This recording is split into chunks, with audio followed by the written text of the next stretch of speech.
And joining me now is Carice Whitty, founder and executive director of the Signal Group. To try to break this down a little bit for us, Carice, thank you so much for joining us this evening. How worrying is a development like this for China? I've heard directly from some of my colleagues there that this is actually quite a concern. There is a certain amount of understanding that the government that's forming now in Syria will look to balance the relationships and will not want to antagonize China by providing TIP with too much power and allowing it to go forward with, what we just heard with some of these threats that it's made towards China. At the same time, there's been such a deep concern by the Chinese of the battle-hardened Syrian Uyghurs for over a decade.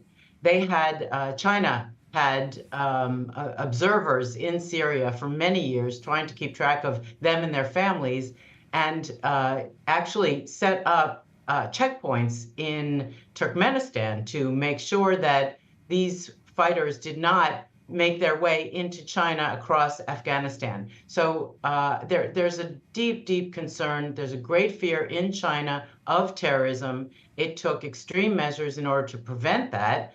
And so this development is very concerning for them. All right, and China has said that it's willing, of course, to work with the new Syrian leadership. How does the inclusion and, I guess, acceptance of these Uyghur fighters influence that? China will expect that the leaders, the HIT, will put the Uyghur role in such a position that they will not be able to act on, some of the things that they have said.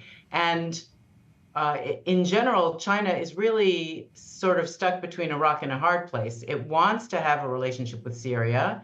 It also wants to motivate that government to rein in the Uyghurs. So it is likely that China will offer a number of ways of providing support in order to ensure that, or at least, create some kind of motivation for HIT to keep the Uyghurs away from China and away from pursuing those interests. Right, and on a broader scale, China has worked, of course, for years to increase its influence in the Middle East, in the region, and at the same time, Beijing has been cracking down on its Muslim population for years, the Uyghurs, with terrible stories coming out. How is China positioning itself in the face of the current regional power dynamic? Regardless of what happens here in the region, China does seem to manage to garner support from the 22 Arab states, also Turkey and Iran, when it comes to the Uyghur issue. When European ambassadors would write letters against China regarding what was taking place in Xinjiang, China would immediately come with, double the amount of signatories from Muslim states supporting China's approach. So it's true that after Israel's successes and the strategic losses by Iran in the region, China realized that its power to influence on a political and diplomatic level is not what it thought.